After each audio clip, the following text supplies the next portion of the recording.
Hello नमस्कार साथियों, आप सभी का मोस्ट वेलकम आपके अपने YouTube channel study in mobile के अंदर। आज हम बात करेंगे दोस्तों, जो आपने थंबनेल देखा होगा, 3 महत्वपूर्ण कलाकारों के बारे में जो अभी बिहार स्टेट का जो एग्ज़ाम होने वाला है, तो उसके रिगार्डिंग कुछ इम्पोर्टेंट जो कलाकार लेके आए हैं उसके अंदर। इसी प्रकार श्रृंखला के अंदर और भी कुछ कलाकारों की वीडियो लेकर आएंगे। तो ये वीडियो अगर आपको पसंद आए तो लास्ट तक वीडियो को ज़रूर देखिएगा और वीडियो को लाइक करके जाएं, कमेंट करके बता दीजिएगा वीडियो कैसे लगा और आगे किस कलाकार की वीडियो चाहिए कमेंट भी करके हमें बता दीजिएगा। तो चलिए वीडियो शुरू करते हैं, ज़्यादा समय नहीं लेंगे। देखिए, पहला जो आज का हमारा कलाकार रहने वाले हैं वो है के वेंकटप्पा। कौन से कलाकार के बारे में चर्चा करेंगे? के वेंकटप्पा के बारे में चर्चा करेंगे। देखिए, के वेंकटप्पा जो है, इनका पूरा नाम की अगर बात करें तो कृष्णप्पा वेंकटप्पा। कौन है? कृष्णप्पा वेंकटप्पा इनका पूरा नाम है। के से क्या बनेगा? कृष्णप्पा, और वे से वेंकटप्पा, यानी कृष्णप्पा वेंकटप्पा का जन्म जो है वो 28 जून 1886 ईस्वी को बंगाल के मैसूर में हुआ था। दोस्तों, कहाँ पर हुआ था? बंगाल के मैसूर के अंदर हुआ था। एग्जाम के अंदर आपके दे रखा है स्टेट का जो सिलेबस है उसके अंदर दिया हुआ है कि प्रमुख कलाकार और उनकी प्रमुख कृतियों के बारे में, ये ध्यान रखना आपको। के वेंकटप्पा दोस्तों क्या है? एक चित्रकार हैं। चित्रकार के साथ साथ में मूर्तिकार भी हैं। और क्या है, किसमें रुचि रखते हैं? वीणा, जो एक वाद्य यंत्र होता है वीणा, उसको बजाने में माहिर थे, तो वीणा वादक भी कहलाते हैं। चित्रकार, मूर्तिकार और साथ में इनके अंदर खूबी क्या है? वीणा वादक। ये 3 खूबी किसकी? के वेंकटप्पा की, आपको ध्यान में रखना है। इनके जो बनाए गए चित्र है दोस्तों, मुगल दरबारी चित्रकार। कौन था? मंसूर। मुगल दरबार के अंदर चित्रकार था उस्ताद मंसूर, जो जहांगीर के काल में है पशु पक्षियों के चित्र बनाता था। आप सभी को पता होगा, मुगल के काल में विश्व प्रसिद्ध चित्रकार उस्ताद मंसूर था, जिन्होंने बाज पक्षी का भी एक चित्र बनाया था, अड्डे पे बाज, जो विश्व प्रसिद्ध पेंटिंग है। तो उससे मिलते जुलते होने के कारण इन्हें बंगाल का मैसूर भी कहा जाता है। बंगाल का मैसूर किसे कहा जाता है दोस्तों? किसको कहा जाता है? के वेंकटप्पा को कहा जाता है, याद रखना है। इसके यहाँ पर क्वेश्चन बने कि के वेंकटप्पा का जन्म कब हुआ? 1886 को। कहाँ पर हुआ? बंगाल के मैसूर में हुआ। 2 क्वेश्चन। तीसरा क्वेश्चन, के वेंकटप्पा का पूरा नाम बताइए। इसके अलावा के वेंकटप्पा चित्रकार मूर्तिकार के अलावा क्या थे? वीणा वादक थे। 4 क्वेश्चन यहाँ पर कवर हो गए। इसके अलावा 5वां क्वेश्चन कि बंगाल के मैसूर किस कलाकार को कहा जाता है? के वेंकटप्पा को कहा जाता है। तो यानी यहाँ पर आप देखोगे 5 क्वेश्चन आपके 3 लाइनों के अंदर कवर हो रहे हैं। ठीक है, चलिए अगला पॉइंट देखते हैं इसके बारे में। प्रारंभिक जो दोस्तों के वेंकटप्पा है, इनकी प्रारंभिक कला शिक्षा की अगर बात करें तो वो government college of art and craft जो है दोस्तों, कहाँ पर है? कोलकाता के अंदर। वहाँ पर इनकी जो है प्रारंभिक शिक्षा हुई। उस समय वहाँ पर जो कला प्राचार्य थे कलकत्ता स्कूल के अंदर, कौन थे? अवनिंद्र नाथ ठाकुर थे। तो इनके निर्देशन के अंदर इनकी कला शिक्षा हुई थी के वेंकटप्पा की। कहाँ पर हुई? कलकत्ता के अंदर। कौन सा स्कूल है? Government college of art and craft में। ये आपको ध्यान रखना है। 1910 ईस्वी में लेडी हैरिगम, जो दोस्तों एक महिला कलाकार थी अंग्रेजी, लेडी हैरिगम, उनके निर्देशन के अंदर अजंता गुफा चित्रों की अनुकृतियां बनाने के लिए भी गए थे। कौन? के वेंकटप्पा।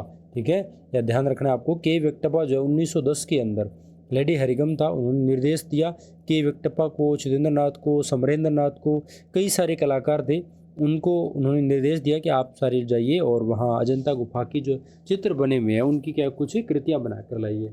तो ये अजंता गुफा की चित्रकृतियाँ बनाने भी गए थे। कौन है? के वेंकटप्पा। कब गए थे? 1910 में। नेक्स्ट पॉइंट देखिएगा, ये हाथी दांत पर लघु चित्रों की रचना करने में माहिर थे। दोस्तों, हाथी दांत के ऊपर भी काम करने में माहिर थे। कौन? के वेंकटप्पा। हाथी को जो दांत है उसके ऊपर भी कलाकारी करने के अंदर माहिर थे। ठीक है, उन्होंने व्यक्ति चित्र जैसे रामा स्वामी मुदेलियर, अविंद्रनाथ टैगोर, इनके व्यक्ति चित्र भी उन्होंने बनाए थे। 1910 में अजंता गुफा की अनुकृतियाँ बनाने गए थे और 1910 के अंदर एक इन्होंने प्रसिद्ध कृति बनाई थी, तो भारत की महत्वपूर्ण कृतियों के अंदर गिनी जाती है दोस्तों, जिसका नाम है चरत पक्षी। कौन सा है? चरत पक्षी एक है दोस्तों, छोटा सा पक्षी होता है। इसकी इन्होंने 1910 के अंदर एक चित्र आकृति बनाई थी, तो वो काफ़ी फेमस हुई थी भारत के अंदर 1910 में। देखिए, मैसूर महल, जो जहाँ पर इनका बंगाल के मैसूर में वहाँ पर जन्म हुआ था, वहाँ पर मैसूर के अंदर महल बने हुए थे। अम्बा विलास महल के अंदर एक हॉल था, जैसे होता नहीं कृष्ण पोल, फलाना पोल, अलग अलग नाम दे दिया जाता है महलों के, उसी प्रकार वहाँ पर एक महल का नाम दे रखा था अम्बा विलास, एक बड़ा हॉल था उसको अम्बा विलास नाम से जानते थे।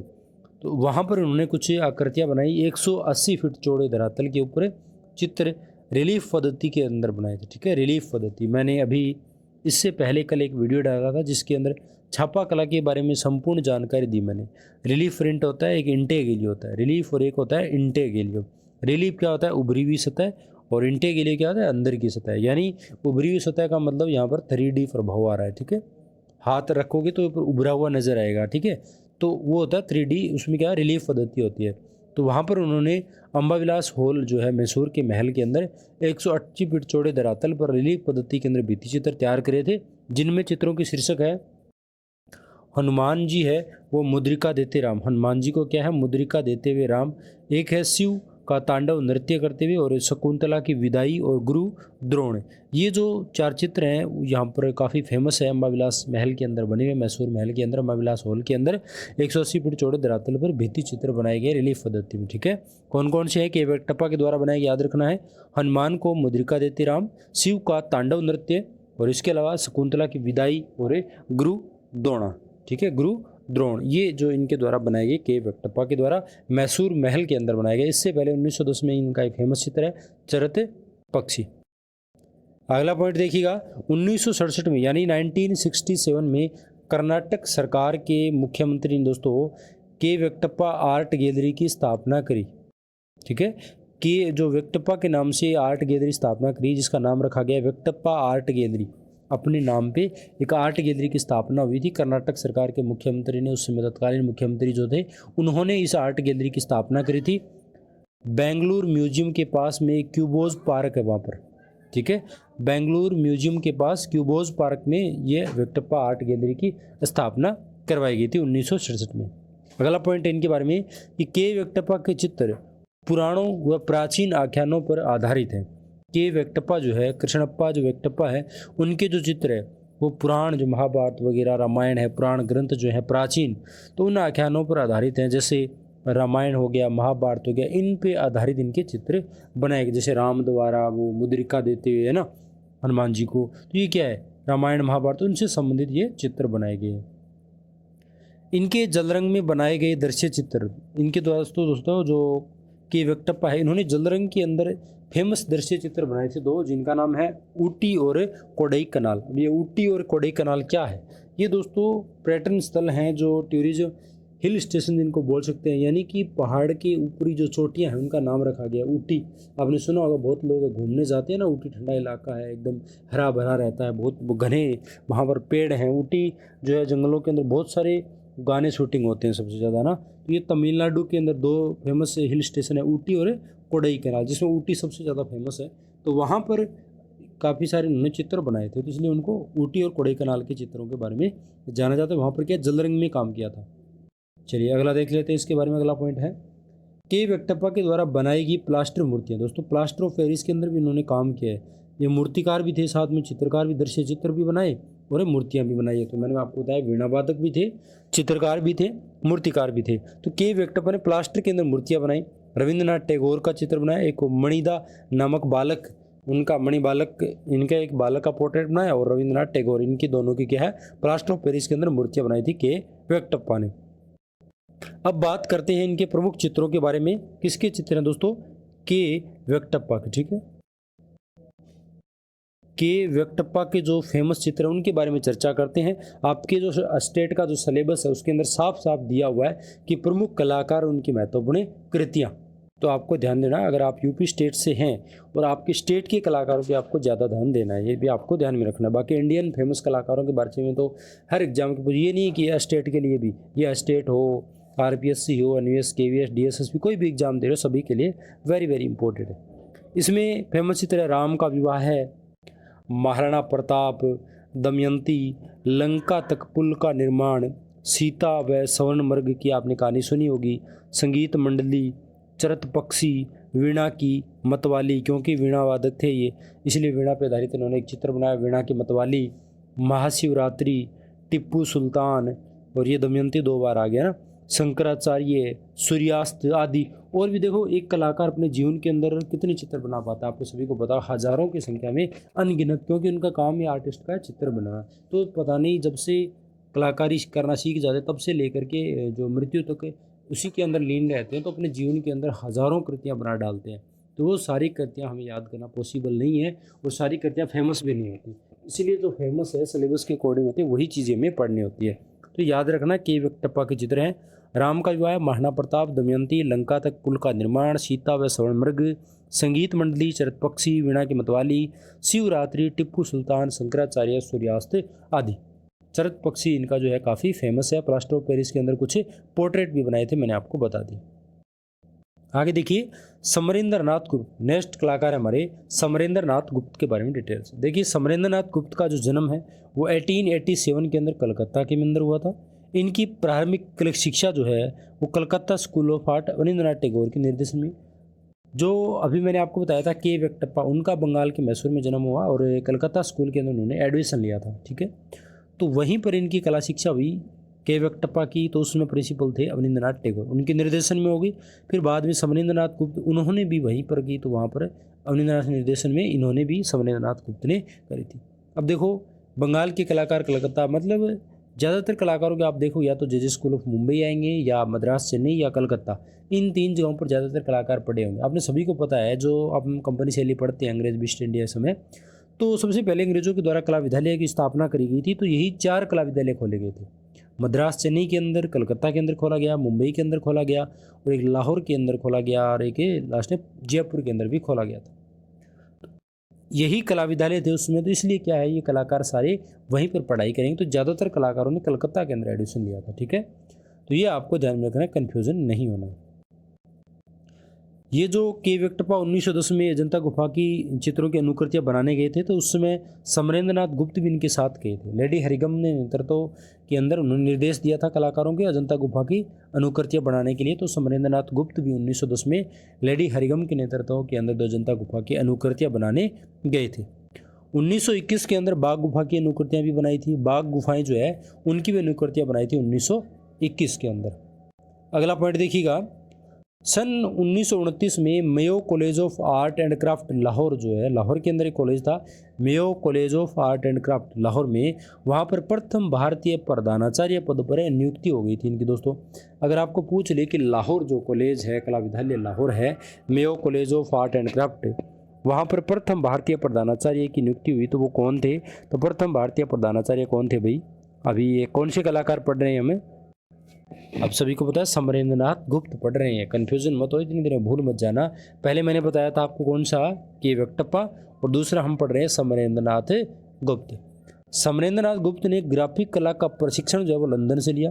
दोस्तों, उन्होंने ग्राफिक कला के अंदर भी कुछ काम किया है। ये ग्राफिक कला जो है उसके अंदर भी इन्होंने प्रशिक्षण दिया था। वो कहाँ से? लंदन से लेकर आए थे समरेंद्रनाथ गुप्त। इन्होंने ग्राफिक कला के अंदर अगर बात करें तो विधियाँ जो है, एचिंग है, ड्राई पॉइंट है, क्वांटिट है, ये कौन सी पद्धति है? रिलीफ है या एंटागेलियो? मैंने आपको बताया था इंटेगेलियो। ठीक है, एचिंग पद्धति जो है, ये अमलांकन जो है, एचिंग, ड्राई पॉइंट, क्वांटिटी। ठीक है, इसके अलावा मिट्टी धातु में भी कार्य, मिट्टी से धातु से भी मूर्ति बनाने का काम किया था।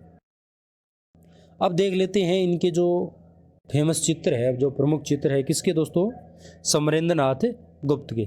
इनके द्वारा बनाया गया एक फेमस है कजरी नृत्य है, हमाम है, मकड़ी का जाल है, हजरत बल है, पुष्पदार वृक्ष है, बसंत ऋतु है, कोयल की पुकार है, टूटा हुआ तारा है। एचिंग में कृतियाँ बात करें, एचिंग के अंदर बनाई गई कृतियाँ, हजरत बल, सोनिया, माला गूंजती, कश्मीरी श्रृंखला, वाराणसी, अनटाइटल, महिला, कुएं पर महिला कार्य करते हुए, इस प्रकार के कई सारे चित्र जो है किसके द्वारा बनाए गए हैं?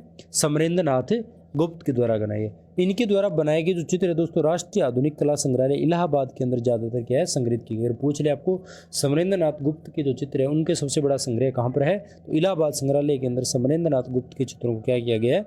संग्रह किया गया।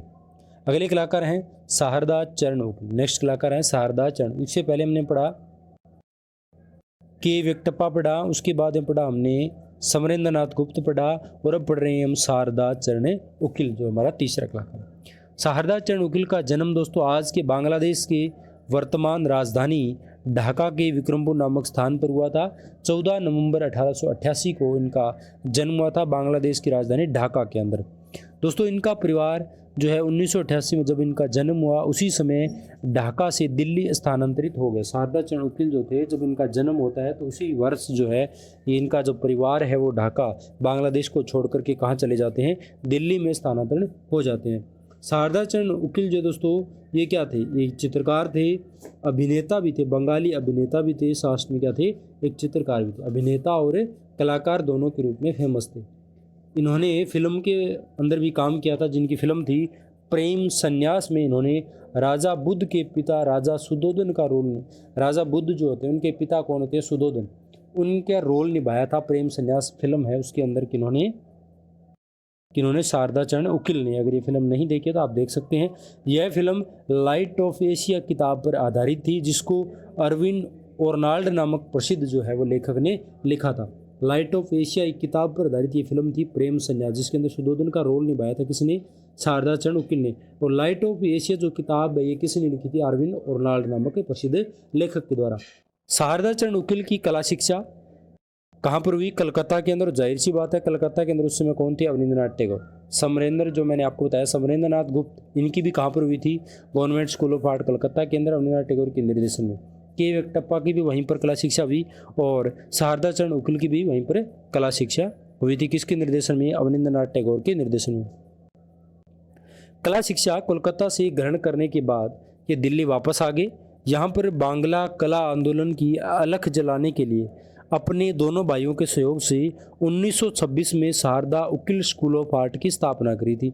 अब देखिए दिल्ली वापस आ जाते हैं, वहाँ पर शिक्षा ग्रहण करने के बाद बंगाल कला आंदोलन की अलख जलाने के लिए, बंगाल जो शैली है उसका प्रचार प्रसार करने के लिए अपने दोनों भाइयों के सहयोग से उन्होंने एक स्कूल की स्थापना करी थी, शारदा स्कूल ऑफ आर्ट 1926 के अंदर। शारदा चरण उकिल जो है वो दिल्ली में दोस्तों रूपलेखा नामक एक पत्रिका का प्रकाशन भी प्रारंभ करवाया था। रूपलेखा पत्रिका का प्रकाशन जो प्रारंभ किसने कराया था, शारदा चरण उकिल ने दिल्ली में। ये जो है वो all India fine art and craft society नई दिल्ली द्वारा प्रकाशित होता है। ये जो लेख है, रूपलेखा जो पत्रिका है, इसका जो प्रकाशन है दोस्तों all India fine art and craft जो सोसाइटी नई दिल्ली है उसके द्वारा प्रकाशित किया जाता है। आगे देखिए, इनके चित्रों में ऐतिहासिक और पौराणिक विषयों का चित्र इनके जो है प्रिय विषय रहे हैं दोस्तों। किनके, शारदा चरण उकिल के। और पौराणिक, यही जो पौराणिक आख्यानों पर आधारित किसने भी बनाए, एक के वेंकटप्पा जो मैंने आपको बताए, उन्होंने भी यही विषय बनाए थे। इनमें जो पौराणिक विषयों पर जो बनाए थे ऐतिहासिक चित्र बनाए, जिसमें कृष्ण और बुद्ध की प्रधानता इन्होंने ज़्यादातर दी है। बाकी जो के वेंकटप्पा थे उन्होंने राम, हनुमान जी उनको ज़्यादातर बनाया था। बुद्ध के जीवन पर आधारित चित्र श्रृंखलाएँ भी तैयार करी थी। इनके द्वारा कुछ बनाए गए चित्र हैं, जैसे जटायु की मृत्यु है, बंसी वादक है, ईद का चांद है, बंसी वादक गोपाल है, राधा कृष्ण है, चांदनी रात है, लुका छिपी है, बंदी सीता है, जीवन चक्र है, दरगाह में गाता बालक है, परिश्रम के बाद, संदेश, जर्जर भिखारी, स्प्रिंग ब्राइड आदि इनके प्रसिद्ध चित्रों में से एक है। ये सारे के सारे क्या इनके फेमस चित्र है। किनकी है भाई, बताइए जल्दी से, किनके हैं ये हैं शारदा चरण उकिल जो दिल्ली के फेमस कलाकार थे। 1930 में इन्हें वायसराय गोल्ड कप नई दिल्ली प्राप्त हुआ था। 1940 में all India fine art craft society नई दिल्ली ने इसे क्या है, इसे गोल्ड मेडल मिला था। किसको दोस्तों, शारदा चरण उकिल को। ये दिल्ली के फेमस कलाकार हैं। शारदा स्कूल ऑफ आर्ट इनके नाम पर एक कला स्कूल की स्थापना करी थी दोस्तों। तो ये थे आज के हमारे 3 कलाकार जो पढ़े। सबसे पहले हमने पढ़ा था के वेंकटप्पा, कौन सा पढ़ा, के वेंकटप्पा। उसके बाद हमने पढ़ा था समरेंद्र नाथ गुप्त और पढ़ा शारदा। के वेंकटप्पा के बारे में ऊटी और कोडई कनाल के फेमस दृश्य चित्र बनाए थे। प्लास्टिक के अंदर मूर्तियां भी बनाई थी। चित्रकार थे, मूर्तिकार थे, वीणा वादक थे। समरेंद्र नाथ भी चित्रकार थे, ठीक है। शारदा चरण उकिल चित्रकार भी थे और क्या थे, अभिनेता भी थे, जिन्होंने फिल्म के अंदर भी काम किया था। सुधोधन का नाम जो रोल निभाया था बुद्ध के पिता का, प्रेम संन्यास फिल्म का नाम है। ये मैंने आपको बता दिया इनकी फेमस पेंटिंग। अगर ये वीडियो एक बार में आपको याद नहीं होता है तो इस वीडियो को आप 2 से 3 बार जब आप देखोगे तभी आपको याद होगा, है ना। करत करत अभ्यास, आप सभी को पता होगा।